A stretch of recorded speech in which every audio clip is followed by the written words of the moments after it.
ان کے ہسٹری میں کبھی بھی مشہور نہیں تھا کہ یہ جنگجو لوگ تھے.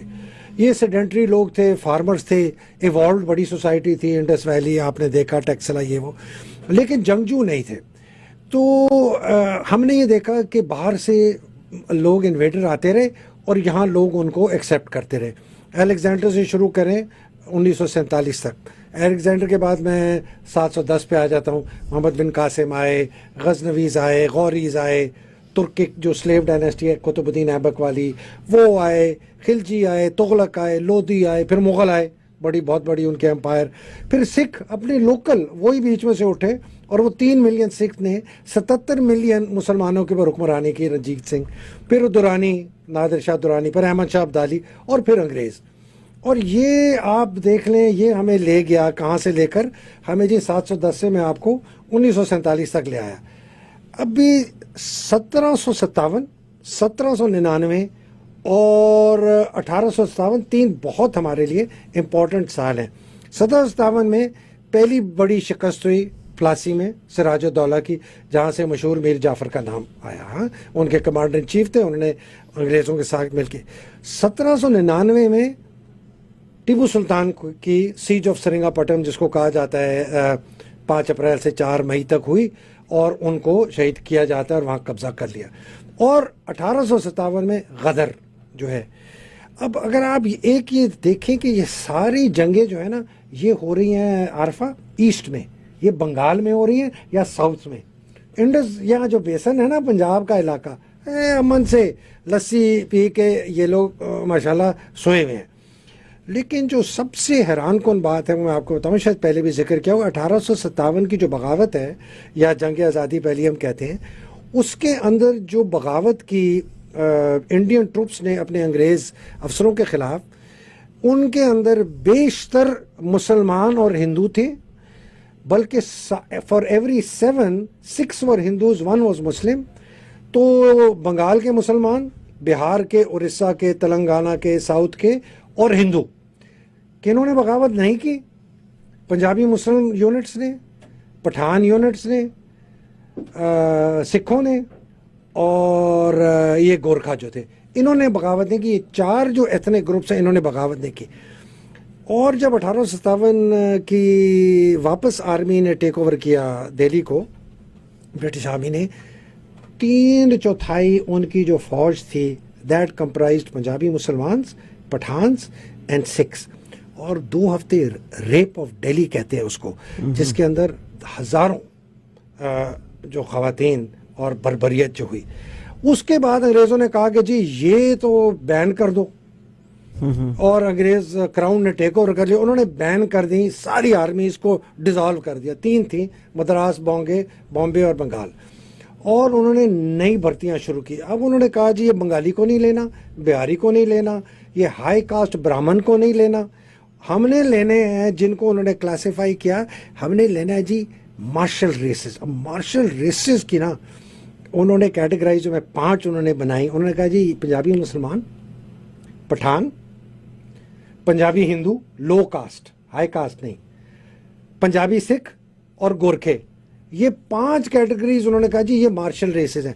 مارشل ریس کی ان کی ڈسکرپشن بڑی انٹرسٹنگ ہے. وہ کہتے ہیں جنگجو ہیں, لڑاکو ہیں. ایک اچھی صفت, باقی ذرا 7 صفتیں آپ دیکھیں.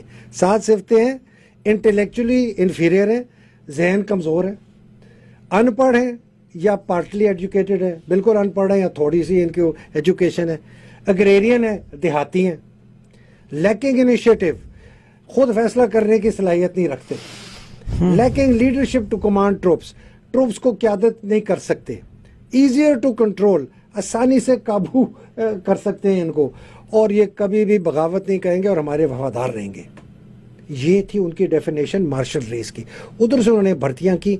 1857 سے لے کر انہوں نے 1947 تک جو فوج بنائی وہ ان مارشل ریسز سے بنائی, اور اس بیسس پہ بنائی جو میں نے آپ کو بھی بتا دیا ہے.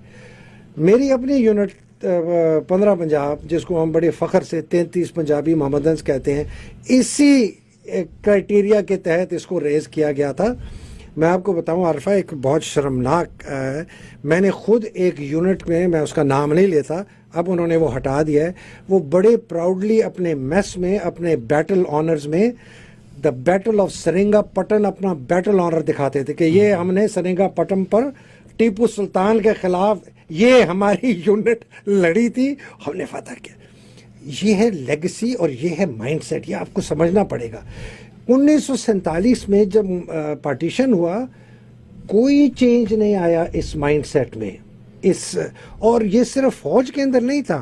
دیکھیں جی, انگریزوں کو کیا چاہیے تھا؟ 3 چیزیں چاہیے تھی جب کراؤن نے ٹیک اوور کیا. ان کا جی سب سے پہلے تو ہے کہ بغاوت پھر نہ ہو, تو سخت کنٹرول رکھو, قابو کرو کہ اس کے بعد بغاوت نہ ہو. اس کے لیے ایسی فوج بناؤ جو ہمارے کنٹرول میں ہو, اگر لوگوں کے خلاف بھی استعمال کرنا پڑے تو ہم کریں گے. تیسرا ان کا مقصد عارفہ یہ تھا کہ وہاں سے جتنی دولت ہے اس کو نکال کے ہم انگلستان لے جائیں. تو کنٹرول, ایڈمنسٹریٹو کریک ڈاؤن اور ایکسٹریکٹیو اکانومی, یہ 3 ان کے مقصد تھے. اس کے تحت انہوں نے فوج بنائی, اس کے تحت انہوں نے بیوروکریسی بنائی, اس کے تحت انہوں نے جوڈیشری بنائی, اس کے تحت انہوں نے پولیس بنائی. 1947 آیا, کوئی تبدیلی ہم نے نہیں کی. ہندوستان نے تھوڑی بہت تبدیلی ضرور کی. انہوں نے اپنی فوج کو ماتحت لیا ہے سویلین رول کے. ہمارے فوج کو سویلین کوڈ کے ماتحت نہیں لائے گا, آج تک نہیں لا سکتے. ابھی تک کوئی فوجی سول کورٹ میں, ہائی کورٹ میں نہیں جا سکتا. اور ہمارا جوڈیشری, ہماری پولیس, ہمارا بیوروکریسی, ہماری فوج وہی ذہنیت. پہلے دن سے ہم ایک افسر کو لے کے جاتے ہیں پی ایم اے میں, ہم اس کے ذہن میں ایک سپیریئر انسان ہونے کی ایک بیج کو بوتے ہیں, اور ہم استعمال کرتے ہیں لفظ don't talk like a bloody civilian, معافی چاہ کہ ایک ایسے سویلین کی طرح بات نہ کرو, مطلب کہ ٹھیک طرح بات کرو. Don't stand like a civilian, مطلب ٹھیک ہو کے کھڑے ہو. یہ سویلین ڈھیلے طریقے, یہ ذہن ینگ ہے. دیکھ 18-19 سال کا بچہ کتنا امپریشنیبل اس کا, آپ سوچیں. اور وہ 2 سال اس قسم کی ٹریننگ میں جاتا ہے, اور وہ پھر جب وہاں سے نکلتا ہے نا, وہ سمجھتا ہے کہ وہ بڑی کوئی چیز ہے, اور وہ سمجھتے ہیں میں سب سے سپیریئر ہوں, باقی سب میرے سے انفیریئر ہیں, پولیس بھی میرے سے انفیریئر ہے, لا بھی انفیریئر. وہ کہتا ہے میں پہلے سپاہی ہوں بعد میں سٹیزن. کہ ہماری جو جوڈیشری جس قسم کے فیصلے کرتی ہے, اس کا ذہن وہی ہے, بیکاز ان کی بھی ٹریننگ وہی, ان کی جوڈیشل اکیڈمیز میں وہی ٹریننگ ہو رہی ہے جو 90 سال سے 1947 تک کرائی گئی, اور اسی کو بڑھایا. ہمارے سی ایس پی میں آپ جائیں, آپ کو آنیسٹلی آپ ان سے پوچھیں, وہ ان کو پتہ ہے کس قسم کی چیزیں کہتے ہیں. اب پتہ نہیں شاید بند کر دیوں کہ جب تم اپنے اے سی کا عہدہ لینے جاؤ, پہلے ہفتے کے اندر تم نے ہاتھ بھی نہیں ملانا کسی سے. یہ ان کو پڑھایا جاتا تھا کہ یہ اس میں کہ اکڑ اپنے دور, رعایا دور ہے, تم حاکم ہو. اب آپ آ جائیں فوج کے اوپر. اب یہ انگریز کی فارمائکا چلی گئی, اس لو تو وہ تو اپنے ملک میں تو سے سب کو ٹھیک کر لیا, ہمیں یہ چھوڑ گیا. میری مدد کرو, تم حاکم نہیں ہو, میں اسی ملک کا شہری ہوں جس ملک کے تم شہری ہو, تم کوئی حاکم. لیکن وہ حاکم کی وجہ سے وہ اب وہ ہے اپنے آپ کو سب سے زیادہ طاقتور اس میں فوج ہو گئی, چونکہ مارشل لا کے 30-32 سال. اس کی وجہ سے انہوں نے اپنے ارد گرد اور بھی ان کی جو دولت جو تھی انہوں نے اکٹھا کر دیا, ہر جگہ اپنے شکنجے پھیلا دیا. اور اب آپ دیکھتے ہیں کہ it is a state with in the state. میں اس ذہنیت سے اختلاف کرتا ہوں جو کہ اس ملک کو ایک کالونی کی طرح دیکھتی ہے, جو اس ملک کی رعایا کو ایک کالونی کی طرح دیکھتی ہے, جو سمجھتی ہے کہ میں ہر قانون سے بالا تر ہوں, میں آئین سے بالا تر ہوں. ڈنڈا مار مار کے نا بندوں کو سیدھا کرو, الٹا لٹکاؤ, مرچیں لگاؤ, کیا نہ کرو. لیکن چونکہ نظام آمرانہ ہے, چونکہ سوچ آمرانہ ہے, چونکہ رعایا حقیر ہے, ہم سپیریئر ہیں, اور چونکہ پیچھے سے ڈنڈا میرے اپنے بڑے ایک ڈنڈے والے کے پاس ہے. اب وہ کہتا ہے جی میں نے چیف منسٹر پرویز الہی صاحب سے رجوع کیا, انہوں نے مجھے کہا کہ مجھے کچھ خدشات ہیں، فیصل نصیر کا نام نہ ڈالو، شہباز شریف کا ڈال سکتے ہو، رانا ثناء اللہ کا ڈال سکتے ہو۔ اب یہ ساری چیزیں کس چیز کی عکاسی کرتی ہیں کہ رول آف لا نہیں ہے۔ 71 کی جنگ ہوئی، آدھا ملک ٹوٹ گیا، نہیں کرو کچھ نہ کہو، عبدالرحمان کمیشن کو دفن کر دیا۔ یہ ویڈیوز والا ڈرامہ ہم دیکھ رہے ہیں۔